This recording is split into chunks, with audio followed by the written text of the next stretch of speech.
Presencia Universitaria, la entrevista. Un punto de encuentro para el análisis y la reflexión. Son las 7 de la mañana con 35 minutos. Permítanos usted darle la más cordial de las bienvenidas a través de plataformas digitales a la maestra Edith Olivares Ferretto. Ella es directora ejecutiva de Amnistía Internacional México y a quien agradecemos su tiempo, su reflexión, justamente para poder alcanzar a entender los efectos que tendría en el supuesto de que se apruebe esta reforma constitucional, de que la Guardia Nacional se integre o esté bajo el mando de los militares en nuestro país. Maestra, ¿cómo está? Muy buenos días, gracias por acompañarnos.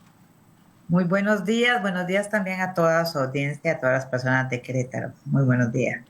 Maestra, y si me permite, a ver, Amnistía Internacional es un referente en la reflexión cuando se trata de derechos humanos, cuando se trata de este andamiaje jurídico en nuestro país.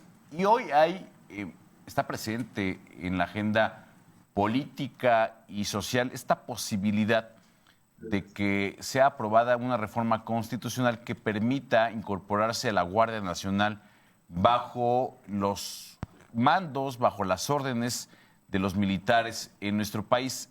¿Cuál es la lectura que hay desde Amnistía Internacional en este supuesto? Sí, bueno, muchísimas gracias. Primero también como comentarte que nosotras somos una organización de la sociedad civil mexicana que estamos adscritas al movimiento internacional, y para recordarle a la audiencia, Amnistía Internacional este año está cumpliendo 53 años en México, 63 años a nivel global defendiendo los derechos humanos de todas las personas. Y nosotras en Amnistía Internacional, justamente Amnistía Internacional se fundó en México en un periodo tremendamente oscuro de la historia nacional, que fue durante la Guerra Sucia, un periodo en donde además diferentes corporaciones policiales y fuerzas armadas también tuvieron una gran beligerancia y dieron muestras de los riesgos que implica la incorporación de militares a decisiones de carácter político. En ese momento, pues era, digamos, una lucha entre el Estado mexicano y diferentes formas de disidencia. Y desde entonces nosotras hemos estado alertando en México de los riesgos que tiene involucrar a personas con formación militar, a militares, miembros del ejército, de la marina, etcétera, en tareas que no sean para las que están, digamos, formados, adiestrados y para las que se crearon esas corporaciones. Y quisiera iniciar por ahí, porque creo que lo primero que tenemos que recordar es para qué está formado el personal militar, para qué existe el ejército, para qué existe la marina, para qué existen las Fuerzas Armadas en general. Y existen para combatir al enemigo, con un concepto de seguridad interior que está vinculado a la defensa del territorio y del Estado frente al enemigo. Las corporaciones policiales, en cambio, están conformadas con una concepción de seguridad centrada en las personas, seguridad ciudadana. Son las policías, y las policías son personas que están formadas para gestionar tareas de seguridad pública, incluso tareas de prevención para que no se cometan delitos o para que los delitos, cuando se cometen, pues se puedan controlar.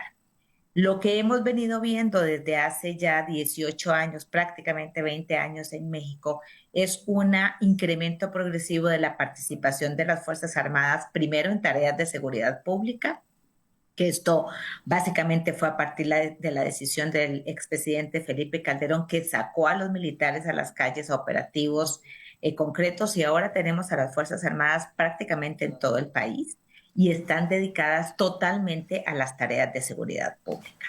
Y lo que dijo la futura presidenta hace un par de semanas es que ella estaría dispuesta a incorporar institucionalmente, a hacer una reforma que incorpore la Guardia Nacional a la Secretaría de la Defensa Nacional. Y seamos claras, la Secretaría de la Defensa Nacional es el Ejército Mexicano. Y eso implicaría que nos quedaríamos sin una corporación policial civil, nos quedaríamos sin una corporación para la seguridad de carácter civil.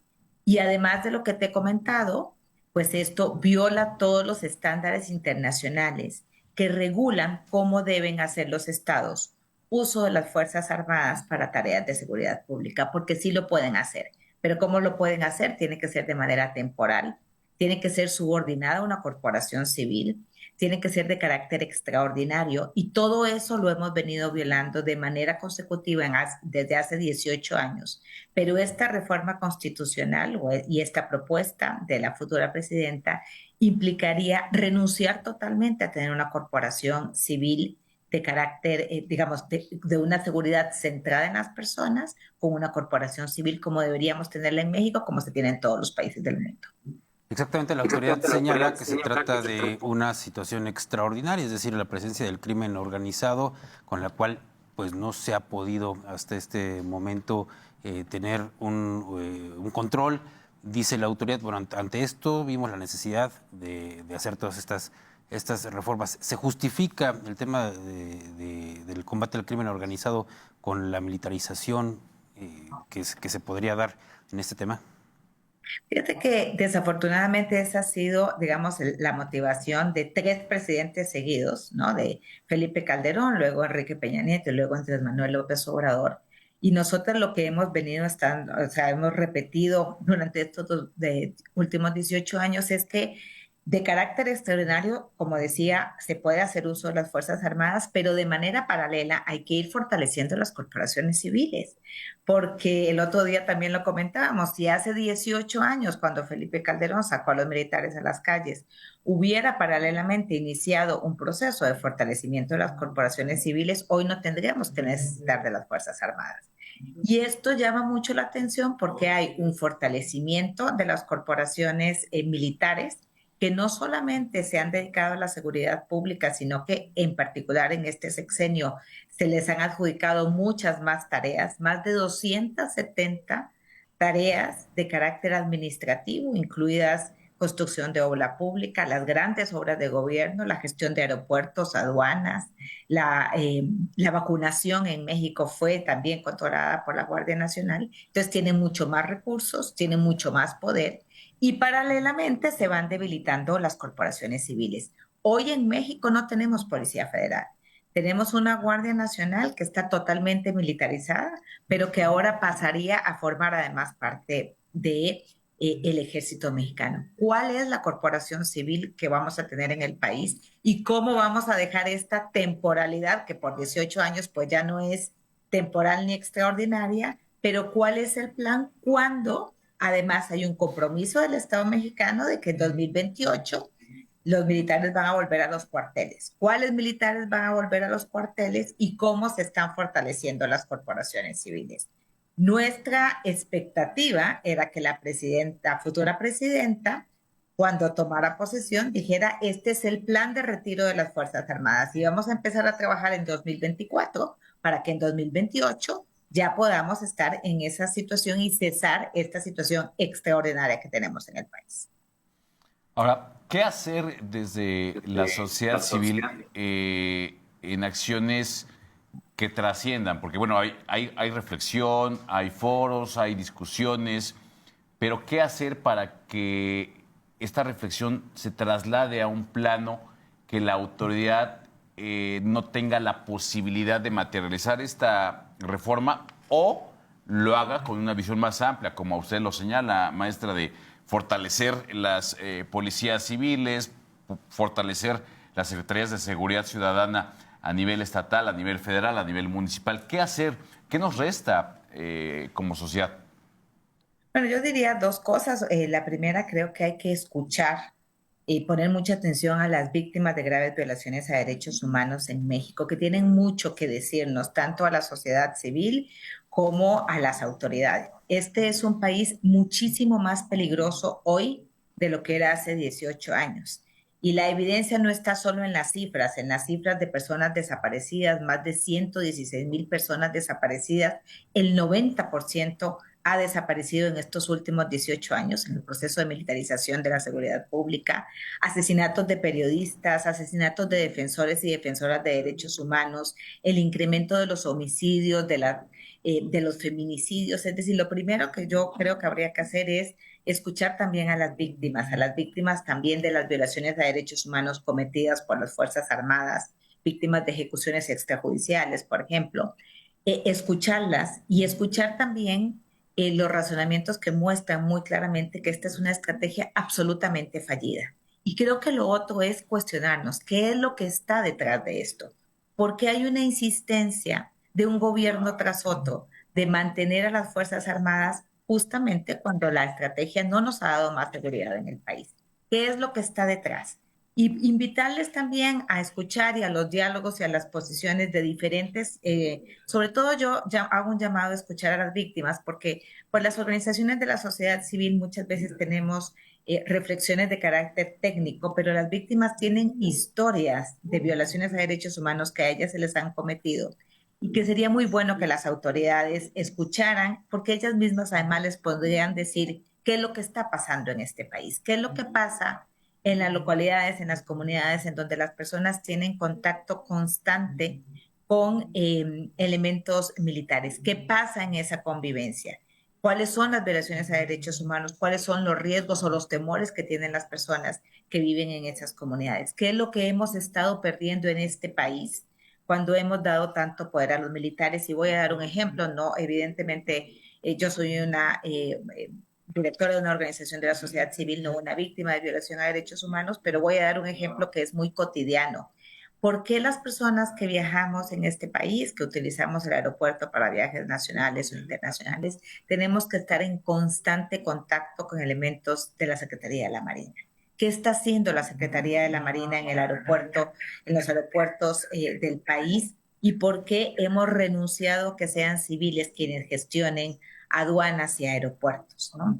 ¿Por qué no podemos saber el día de hoy cuánto costó, cuánto está costando el Tren Maya y quién lo construyó? Porque se ha declarado secreto de seguridad nacional, porque fue adjudicado a las Fuerzas Armadas Mexicanas. ¿Qué es lo que pasa y qué es lo que implica la militarización, no solamente de la seguridad pública, sino de otras tareas? Entonces el llamado es a la reflexión, a la escucha, al diálogo, y a las autoridades yo diría que también el llamado es a respetar tanto la Constitución de los Estados Unidos mexicanos, que establece claramente cómo se puede hacer uso de las Fuerzas Armadas en tiempos de paz, pero también de los estándares internacionales en materia de derechos humanos, porque las personas en México, como en el resto del mundo, merecemos tener una seguridad centrada en las personas. No hay ninguna razón por la que en México tendríamos que hacer una renuncia de una tarea de seguridad pública centrada en las personas y no en el Estado.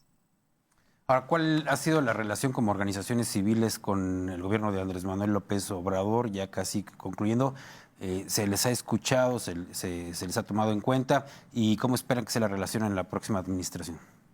Sí, bueno, desafortunadamente en este sexenio, por lo menos desde Amnistía Internacional, no hemos logrado tener un diálogo directo con la Presidencia de la República. Andrés Manuel López Obrador es uno de los pocos presidentes de la región de las Américas que no ha recibido Amnistía Internacional, pero yo insisto, Amnistía Internacional casi que sería lo de menos. Escuchemos a las familias de personas desaparecidas, de familias de víctimas de feminicidio que han estado exigiendo y prácticamente rogando que la Presidencia de la República les atienda. Esperamos que la próxima presidenta tenga una actitud más de escucha y de puertas abiertas, y esperamos también que en el Congreso de la Unión podamos tener diálogos abiertos, productivos, con suficiente tiempo para tomar decisiones de este nivel de calado. Las organizaciones de la sociedad civil en México siempre hemos estado dispuestas al diálogo constructivo, y Amnistía Internacional hoy y siempre ha estado dispuesta a tener un diálogo, a presentar nuestras propuestas, a presentar nuestros informes. Cuando quiera, el presidente de la República o cualquiera de los secretarios y secretarias de Estado sabe que cuenta con Amnistía Internacional para brindarles nuestros informes, nuestra información, no solo de México, sino a nivel global. Y estaremos siempre dispuestas, por supuesto, a construir un mejor país para todas y todos en México. Maestra, se nos termina el tiempo. Le agradecemos enormemente la posibilidad de poderla escuchar, de poder transmitir esta reflexión a la audiencia. Y me gustaría cerrar la charla, la reflexión, con alguna reflexión a manera de cierre, maestra. Sí, bueno, yo primero quisiera invitar también a toda tu audiencia a que se una a las diferentes, digamos, espacios de diálogo. En Amnistía Internacional tenemos diferentes informes y reportes. Nuestra página es www.amnistia.org.mx. Y también quisiera comentar para la audiencia y para las autoridades que aquí lo más importante en momentos como este, que estamos en un, digamos, cambio de sexenio, es tener espacios de verdad de diálogo, de concertación, de construcción colectiva. Muchas veces en esos espacios salen ideas, sugerencias, propuestas, alternativas mucho mejores de las que podemos tener solo de un lado o solo del otro. E invitar de verdad a que escuchemos a las víctimas de violaciones a derechos humanos. México es un país donde se violan derechos humanos todos los días. Todos los días desaparecen más de 20 personas en México. Todos los días son asesinadas al menos 9 mujeres en este país. Es un país que tiene muchas heridas y hay que escuchar a las familiares de las víctimas de violaciones a derechos humanos y a las propias víctimas para que podamos empezar también un proceso de construcción de una sociedad mucho mejor para todas y todos. Maestra, enormemente agradecidos con usted y esperamos tenerla en una próxima entrega aquí mismo en este espacio de Presencia Universitaria. Muchísimas gracias, muy buenos días. Muchas gracias a la maestra Edith Olivares Ferretto, directora ejecutiva de Amnistía Internacional México. Pausa.